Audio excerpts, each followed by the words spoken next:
Olá, tudo bem? Como é que estamos? Se preparando, afiados, revendo toda a biologia? Pois é. A gente, durante esse percurso que nós estamos tendo aí, de aula presencial e depois virtual, a gente só resolveu questões do livro de sala, da apostila de sala, tá? E a gente trabalhou já bastante conteúdo. E então, agora a gente vai alternar uma aula de conteúdo com uma aula de resolução de exercícios, tá? Preparei uma bateria de exercícios. Da outra vez eu preparei aquele simulado com aquelas questões, a gente já respondeu ao vivo algumas daquelas questões, mas agora eu escolhi outras questões referentes ao livro 1, o livro verde, tá? A gente vai fazer questões do livro 1, depois do livro 2, depois do livro 3 e assim sucessivamente até a gente fechar os conteúdos, tá? A gente está a gente está bem no programa, está dentro do programa, nosso conteúdo, então a gente vai dar agora uma analisada, né, do ponto de vista de questões, que é o que interessa para vocês na prova de fato. Quanto mais questões vocês resolverem, maiores são as chances de, no dia da prova, aparecer algo parecido com o que você já fez. E se você já conhece, então fica mais fácil para resolver. Ok? Tudo bem? Então vamos começar nossa aula de hoje respondendo uma questão de 2020. Tá? Eu sempre procuro, né, trazer questões atuais, né, porque vai mudando muito e tal, então a gente vai, né, o grau de dificuldade vai modificando. Então vamos lá, sem muita conversa, né, para o que interessa, que são a questão. Então diz o seguinte, o gráfico, esse gráfico aqui ao lado, ele ilustra a variação da taxa metabólica de um animal em relação à variação da temperatura ambiente. Então a gente vem aqui no gráfico, nesse eixo aqui a gente vê o metabolismo e nesse aqui a gente vê a temperatura ambiente em graus Celsius, tá? Ou centígrados. A gente está vendo o que aqui? A gente está vendo que a temperatura um pouco mais baixa aqui, né, próximo do encontro dos dois eixos, tá? O metabolismo é o menor. Conforme a temperatura do ambiente vai aumentando, o que vai acontecendo com o metabolismo do animal? Vai subindo, tá? Então, o que a gente subtrai aqui desse gráfico? Que conforme aumenta a temperatura, também aumenta o metabolismo, não é isso? E por falar em metabolismo, o que é metabolismo? Vocês lembram esse conceito de metabolismo importante na biologia, né? Conjunto de reações químicas que ocorrem em um organismo, tá? E as reações químicas de organismo precisam de enzimas. Lembra das enzimas? Que são enzimas? São proteínas especiais, cuja função é qual? Acelerar as reações químicas, tá? E o que é que interfere no funcionamento da enzima, na função da enzima? Quais são os dois fatores principais que influenciam na ação enzimática? A temperatura e o pH. E esse gráfico aqui está falando do quê? Do metabolismo em função da temperatura. Tá certo? Muito bem. E está falando de um animal, certo? Então, o metabolismo dos animais, é verdade que ele é sempre constante? Não. O metabolismo de alguns animais variam de acordo com a temperatura do ambiente, conforme o gráfico aqui. Que tipo de animal o metabolismo dele se comporta de acordo com esse gráfico aqui? Os animais pecilotérmicos, ectotérmicos, animais que dependem da temperatura do meio para ativar o seu metabolismo, tá? Entre os vertebrados, a gente pode citar os peixes, os anfíbios e os répteis. Aves e mamíferos são animais homeotérmicos, que mantêm a temperatura do corpo constante, tá? Então, vamos lá para a questão, depois dessa breve recordação aqui, dessa revisão. O animal que apresenta a variação metabólica ilustrado no gráfico, depende do calor produzido pelo próprio metabolismo? Isso é verdade? Eriça pelos ou penas em dias frios para manter o corpo quente? Quem tem pelos e penas? os animais, os mamíferos e as aves. E eles são desse jeito aqui, a temperatura, o metabolismo dele depende da temperatura do meio. Vai pensando aí. Depende do calor do ambiente para levar a temperatura corpórea? Será que é a C? Consegue aumentar a atividade metabólica em dias frios? Esse tipo de animal aí do gráfico. Elimina suor em dia quente, reduzindo a temperatura corpórea? É isso? Quem é que elimina suor, né, em dias quentes? Então, aqui está falando de um animal pecilotérmico, um animal ectotérmico, que depende do calor do ambiente para levar a temperatura corpórea. Então, uma questão de conhecimentos básicos da biologia, tá? Lá do comecinho, certo? Mas que muita gente se esquece de associar a questão do metabolismo com as enzimas e com a temperatura. A gente escolheu essa questão porque aqui, na nossa universidade, na Universidade Federal de Roraima, já teve uma questão parecida com essa, só que em vez de falar num gráfico só de um dos tipos de animais, falava dos dois, dos pecilotérmicos e dos homeotérmicos. Beleza? Então, vê aí se você acertaria essa questão. Qualquer coisa em relação à dúvida, vocês nos procurem aí nas plataformas, nos grupos, tá bom? Vamos para a nossa segunda questão. Tá? A segunda questão, também de 2020, tá? Diz o seguinte: o título da reportagem lá da USP, Jornal da USP, diz: Estudo mede impacto da agropecuária na dieta de mamíferos silvestres. Tá? Em artigo publicado na revista PNAS, tá? Pesquisadores confirmam a hipótese de que, além de afetar negativamente a riqueza, a diversidade e a abundância dos animais, a matriz agropecuária também impacta na alimentação e o uso do habitat dos mamíferos silvestres que vivem em áreas de florestas fragmentadas,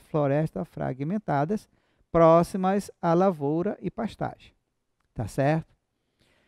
Jornal da USP, 10/10/2019, tá? Então fala o seguinte: acerca das informações contidas no texto e nos conhecimentos relacionados ao tema, assinale a alternativa incorreta. Então aqui, galera, no dia da prova, você já vai sublinhar o incorreto aqui, tá? Destacar, porque a gente normalmente está condicionado a responder a questão correta. Tá? E aqui está pedindo a incorreta. Muita gente erra por causa disso. Lê aqui a A, está correta, ele taca a logo, nem lê o resto. Então, vamos lá. Ele está falando que fragmentar a floresta para fazer pastos e lavoura está levando a isso afeta negativamente a riqueza, a diversidade e a abundância dos animais. Tá? Então, ele está falando o quê? De biodiversidade. E ele quer, entre as 4 alternativas, aquela que está errada. Então, vamos lá, vamos ler as 4. Na área ecológica, abundância refere-se ao número de indivíduos de determinada espécie em uma área. Isso é abundância? Como é o nome disso? Isso é densidade populacional, né? Em ecologia, riqueza é o número de espécies registradas em uma área. É isso? Assim como a alimentação, o sistema reprodutivo dos indivíduos, tá? Reprodutivo dos indivíduos influencia diretamente na variabilidade da população. Dessa forma, em uma população pequena, em que há uma elevada taxa de consanguinidade, a maior parte dos locos encontram-se em heterozigose. Presta atenção aí. Então, misturando aí a ecologia com a genética. Tá? D. Existem diversos fatores que podem influenciar a riqueza de espécies em comunidades biológicas e com a intensidade da predação e a heterogeneidade do ambiente, por exemplo. Então, dessas 4 aqui, o que está errado? Né? Aqui na A ele fala que abundância é sinônimo de número de indivíduos. Ora, tá, isso aqui é abundante, é porque tem muito. Tá? Em ecologia, a riqueza é o número de espécie. O número de espécie, o que, que é? De espécie diferente, a biodiversidade, é uma riqueza. Aí ele diz aqui, assim como a alimentação, o sistema reprodutivo dos indivíduos influencia diretamente na variabilidade da população. Será que isso é verdade? O número de indivíduos? Aí ele fala o seguinte, em populações pequenas, em que há uma elevada taxa de consanguinidade. O que é consanguinidade? Casamento entre indivíduos da mesma família. Parentes, tá? Aí ele conclui dizendo, a maior parte dos locos encontram-se em heterozigose. O casamento consanguíneo aumenta a heterozigose ou aumenta a homozigose? Aumenta a chance dos genes recessivos se encontrarem ou diminui a chance dos genes recessivos se encontrarem? Né? Existem diversos fatores que podem influenciar a riqueza da espécie em comunidades biológicas, como a intensidade de predação, a heterogeneidade do ambiente, por exemplo. Tá, então, essas três, A, B e D, estão corretas. A errada está a letra C. Por quê? Porque ele está falando de que o casamento consanguíneo leva à heterozigosidade, forma heterozigotos, né, pelo locus gênico, quando na realidade ela vai aumentar a homozigose. Feito? Ok? Então vamos lá. Terceira questão diz o seguinte, também de 2020, Antiamnax mexicanus é uma espécie de peixe sem olhos, olha lá, que vive em águas tropicais de cavernas do México. Então, um peixe sem olho que vive lá no México. Heterocephalus glaber é a espécie do rato topeira pelado, um mamífero roedor que também não tem olhos e é encontrado em tocas escavadas no solo africano. Então tem uma espécie de peixe sem osso lá, ou sem olho, sem olho lá no México, tá? E tem um rato topeira pelado, que é um mamífero, tá? Lá no solo africano. Aí vem a pergunta, é uma informação, né? Para aqui. A semelhança quanto à ausência de visão nesses animais pode ser considerado uma adaptação aos ambientes em que eles vivem. Tá? Lembra lá do processo evolutivo. Falou de evolução, falou de adaptação. Tá? O peixe vive lá nas cavernas do México, nas águas tropicais, lá dentro da caverna, escuro. E esse rato, ele vive lá no solo africano. Tá? Em tocas, também em lugar escuro. O mecanismo evolutivo que promoveu essa semelhança é denominado irradiação adaptativa, convergência adaptativa, coevolução, evolução alopátrica, deriva gênica. O que é que você marcaria nessa questão? Você tem dois animais, um peixe e um mamífero, tá? O que é que eles têm em comum, peixe e mamífero? Tem alguma coisa em comum? São vertebrados, né? Pertence ao filo dos cordados, subfilo dos vertebrados. Tá? Peixe é uma classe, mamífero é outra classe. Lembra lá, peixes, anfíbios, répteis, aves e mamíferos. Então, o que é que nós temos aí? O que é que eles têm em comum? De acordo com as explicações evolucionistas, um ancestral comum, já que ambos são cordados, são vertebrados. Tá? E o que teria feito, o mecanismo promoveu essa semelhança. Como é que é? Eles migraram para meios semelhantes. Escuro, uma caverna e o peixe lá, e o rato em tocas escavadas no solo. Ambiente sem luz.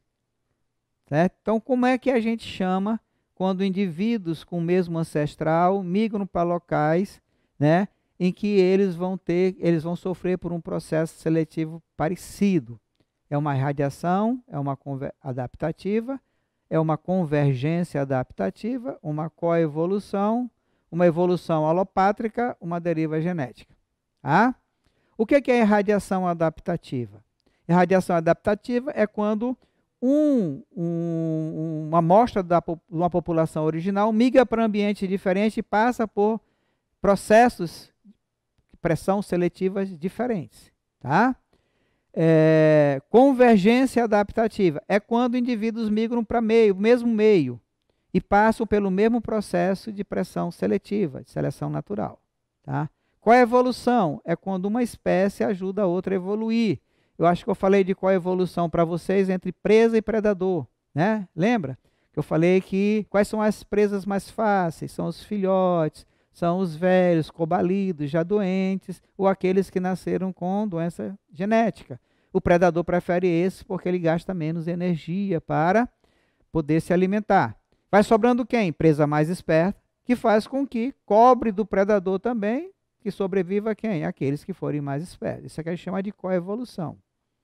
Evolução alopátrica é quando não há barreira.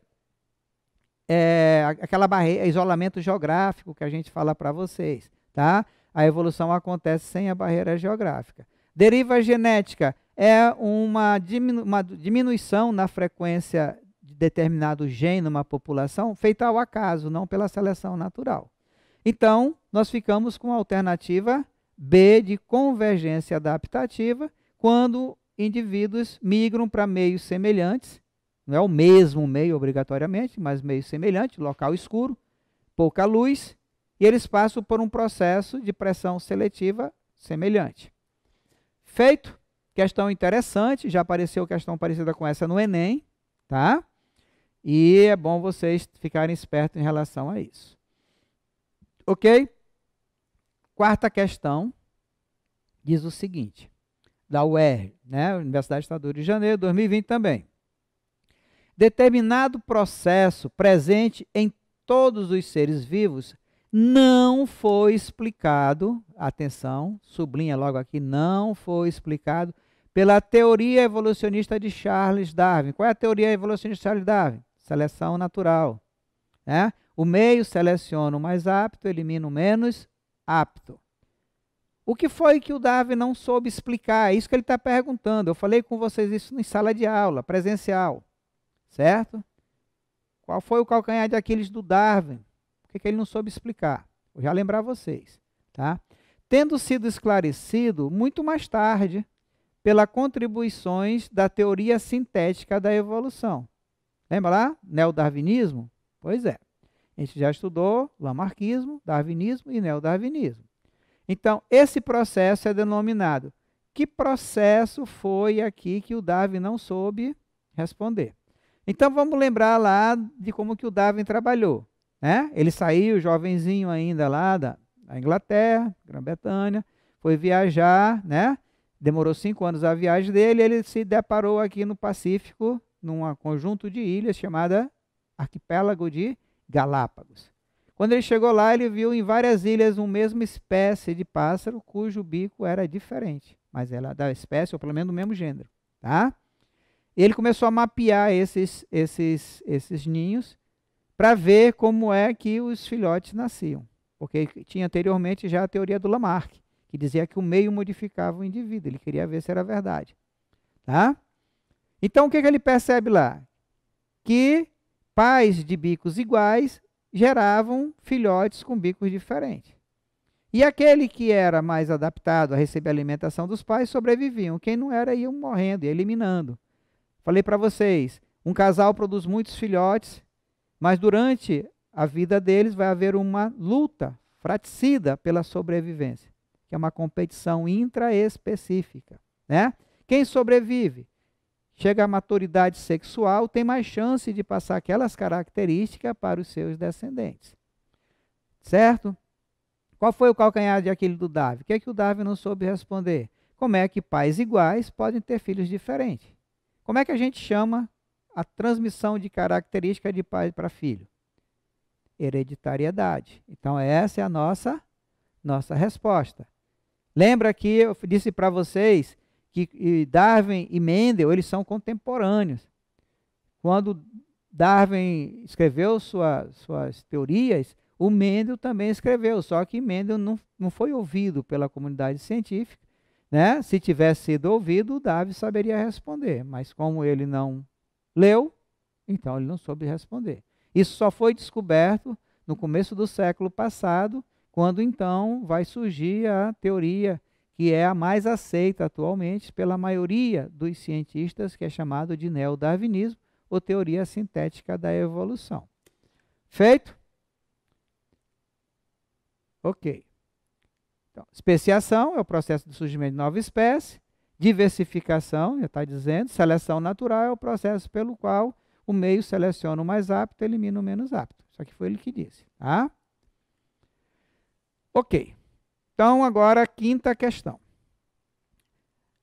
Diz o seguinte: a teoria moderna da evolução, também conhecida como teoria sintética, agrega a seleção natural, acabei de falar para vocês, tá?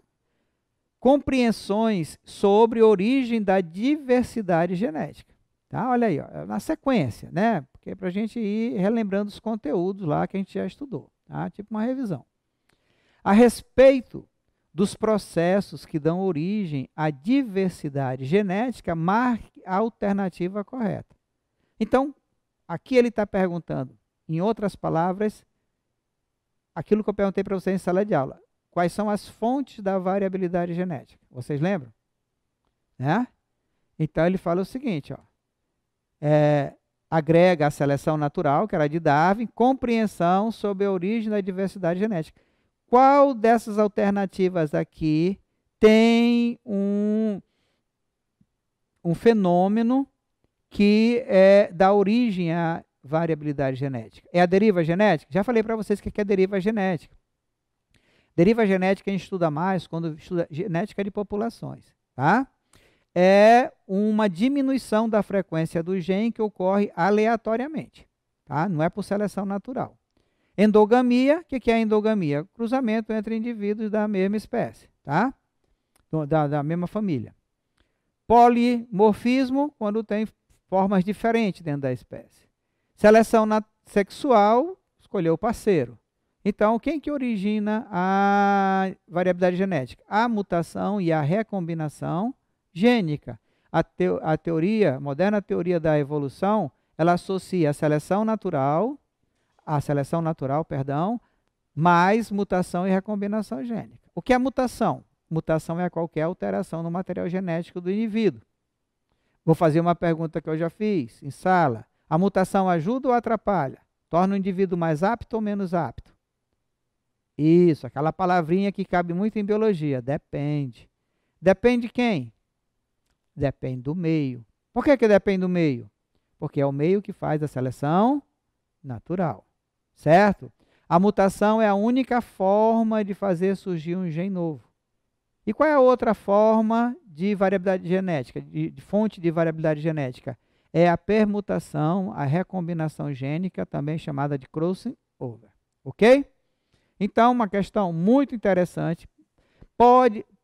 Uma questão como essa aqui pode aparecer tanto na nossa estadual quanto na nossa federal. Tá?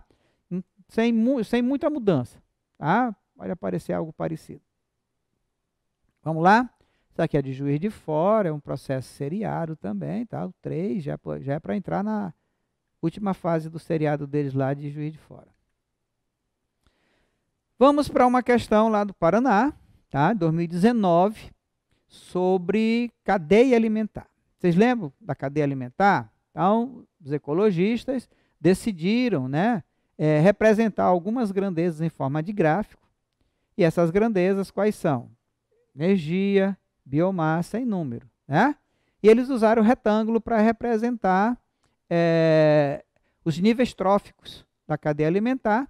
Nesse gráfico, a base sempre é representada pelo produtor, em cima do produtor consumidor primário, em cima do consumidor primário secundário, terciário e assim sucessivamente. Então vamos lá. Vamos ver do que a questão fala. Tá? Pode-se representar o número, então ele está falando aqui de número, tá? De indivíduos de cada nível trófico por uma pirâmide de número. Então ele está falando sobre pirâmide de número, quantidade. Não é de energia nem de biomassa, é número. Tá? O diagrama a seguir, olha que ele chama de diagrama. Por quê? Porque é um gráfico. Tá? Por que tem o nome de pirâmide? Porque de energia sempre tem a forma de uma pirâmide. mas o resto nem sempre. Então vamos lá. O diagrama a seguir representa uma pirâmide de número. Está dizendo que isso aqui é uma pirâmide de número. Tá? Assinale a alternativa que identifica corretamente os organismos indicados no diagrama. Então, ó, ele quer saber o 1, quem é? Quem é a base do diagrama? Sempre, produtor. Já. Produtor, árvore, capim, árvore, bezerro. Pode ser D? D não pode. Por quê? Porque nunca a base vai ser um consumidor. Então, tira logo o D daí. Vamos arriscar esse D daí. Certo? Muito bem. E o que é que ele está dizendo aqui? Que a quantidade, é de número, gente, né? A quantidade de produtor é muito, muito menor do que o do consumidor primário. O consumidor primário, que é o 2, ele se alimenta do produtor, que é o 1. Caracas. Professor, mas não tem que ter mais comida do que boca? Normalmente. Mas aqui tem mais boca do que comida, vai acabar a comida. Por que que não acaba? Porque isso aqui é uma exceção, galera. Lembra que eu falei sobre exceção de pirâmide de número? Tá? Então vamos lá. Então aqui tem um que alimenta muito. Aliás, aqui nem é exceção. Número pode até aparecer várias cadeias alimentares. Desconsidero o que eu falei. Está dizendo que um serve alimento para muitos. Esses muitos aqui servem alimento para um pouco consumidor secundário, que vai diminuindo aqui. Só está invertido aqui, do 1 para o 2. Tá? Então, uma árvore que alimenta muitos pulgões, que alimenta algumas joaninhas, que alimenta algum pássaro. Opa, isso aqui parece bom. Capim. É um capim só para tudo isso aqui? Não. Capim é plural. Então tinha que ter um retângulo bem grande aqui, seria o pasto. Não, não pode ser capim. Então vamos tirar o B. Já tiramos o bezerro, já tiramos o capim. Ficamos com a A e com a C. A A nós já vimos. Uma árvore que tem pulgões sugando sua seiva, que serve de alimento para algumas joaninhas, que serve de alimento para alguns pássaros. A daqui foi diminuindo. E aqui, uma árvore que alimenta alguns pássaros. Esses pássaros são comidos pela joaninha. E a joaninha é comida pelo pulgão? Não existe isso, né? Então, qual a alternativa que fica boa aqui? A letra A. Uma árvore servindo de alimento para muitos pulgões, que são parasitas, né? Pequenininhos, que alimentam algumas joaninhas, certo? Qual é a relação aqui do pulgão com a joaninha? Joaninha com o pulgão, predatismo. Que se alimenta, a joaninha serve de alimento para o pássaro, predatismo, tá? Então, alternativa A, pirâmide de número, tá? Ok? Seguindo, sétima questão, um conceito pode ser para geografia, pode ser para ecologia. Biosfera é o quê? É constituída por quem? Pelos seres vivos e o ambiente que vive, pelas rochas e pelo solo, só componente abiótico, pelo ar, só componente abiótico, ou só pela água, né? Uma questão lá da Universidade Estadual do Ceará, lá no Ceará tem essas questões assim, que acho que é para ninguém zerar a prova. Então, a biosfera é o nosso planeta rodeado pela camada gasosa e todo mundo que vive nele, certo? Então, uma questão aí bem fácil, bem tranquila para você responder. Tá? O conjunto de todos os ecossistemas terrestres. Eu coloquei aqui esse lembrete, que muita gente pergunta. O conjunto de seres vivos, a comunidade, é chamado também de biocenose, tá? E o ambiente em que vive é chamado de biótopo, tá? Então, assinala aí para você não esquecer, que às vezes aparece comunidade, às vezes aparece biocenose, às vezes aparece componente abiótico ou biótopo, beleza? Oitava questão. Assinale a alternativa que completa corretamente a informação. Ao conjunto de populações que interagem o mesmo habitat de maneira direta ou indireta, chamamos do quê? De ecossistema, comunidade biológica, biótopo, acabei de falar para vocês o conceito, biosfera, acabei de falar para vocês o conceito, né? Tá fácil. E nicho. O que é nicho? É como se fosse a profissão do indivíduo. Então, não é biosfera, não é biótopo. É ecossistema? Ecossistema é formado pelos seres vivos e não vivos. Então, ele está falando aqui só de populações. Populações só se refere a seres vivos. Então, estamos falando de uma comunidade biológica, né, que é formada por um conjunto de populações que interagem, né, em um determinado intervalo de tempo. Beleza? O ecossistema, formado pela interação da biocenose, que é a comunidade, e o biótico, componente abiótico e componente abiótico. A comunidade biológica, biocenose, também chamada de biota, tá? Tem vários nomes, comunidade biológica, biocenose e biota, conjunto de populações que coexistem em determinada área, tá? Direta e indiretamente. O biótopo é um ambiente onde vivem as comunidades biológicas. Biosfera, conjunto de regiões do planeta onde existe vida, tá? Todos os ecossistemas, o conjunto de ecossistema do nosso planeta. E o nicho é o conjunto de interações adaptativas de cada espécie, né? Como é que ela se alimenta, como é que ela se reproduz, aonde que ela vive, quais são os inimigos naturais e etc. Como se fosse a profissão do indivíduo, tá? Nona questão, tá? Não se assuste, é uma questão tranquila de interpretação. Universidade Estadual de Minas Gerais. As populações possuem diversas características próprias, mensuráveis. O que é mensurável? Que a gente pode medir. Cada membro de uma população pode nascer, crescer, morrer. Seu ciclo, né? Mas somente uma população como um todo possui taxa de natalidade e de crescimentos específicos, além de possuir um padrão de dispersão no tempo e no espaço, tá? O tamanho de uma população pode ser avaliado pela sua densidade populacional, número de indivíduos em função da área. A densidade populacional pode sofrer alterações, mantendo-se fixa a área de distribuição, a população pode aumentar devido ao nascimento e imigração. Então, esses são fatores que ajudam a população a crescer. A diminuição da densidade pode ocorrer em consequência da morte, óbitos e da emigração. Tá? Fala de onde tirou aqui a fonte. Aí, o gráfico a seguir representa a curva de crescimento de uma população a partir de um pequeno número de indivíduos. Sob o gráfico, é incorreto afirmar que... Então, vamos lá. Vamos para o gráfico. Vocês lembram o que é essa reta aqui? 1. É a curva do J. Isso aqui é o potencial biológico da população. Tá? Se não tiver resistência do meio, a população tende a crescer desse jeito e explodir. A única população que a gente conhece que cresce desse jeito é a nossa. Tá? O que é o 3? O 3 é o crescimento da população onde tem resistência ambiental, tem competição, tem predatismo, tem parasitismo, tem seleção natural. Quando atinge aqui esse nível 2 aqui, ela tende a se estabilizar. É o meio dizendo que ele só suporta esse número de indivíduos, tá? Só tem recurso para esse número de indivíduos aqui. E 4 aqui são os fatores que vão impedir dessa população crescer desse jeito aqui. Então vamos lá, ele quer a incorreta. A curva 1 representa o crescimento intrínseco, que é a capacidade teórica de crescimento de uma população biológica.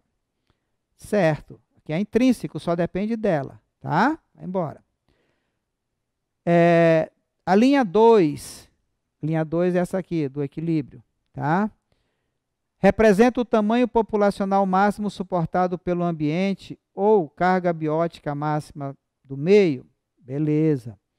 C, a curva 3 representa o crescimento populacional que é resultado da interação entre a taxa de crescimento intrínseco e a resistência do meio. Sim, é isso aqui, mas a resistência do meio vai dar esse crescimento aqui.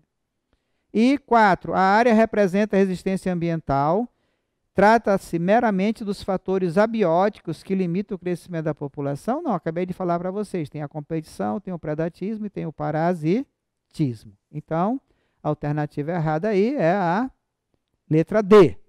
Beleza? Já caiu esse gráfico várias vezes em vários vestibulares Brasil afora. Tá?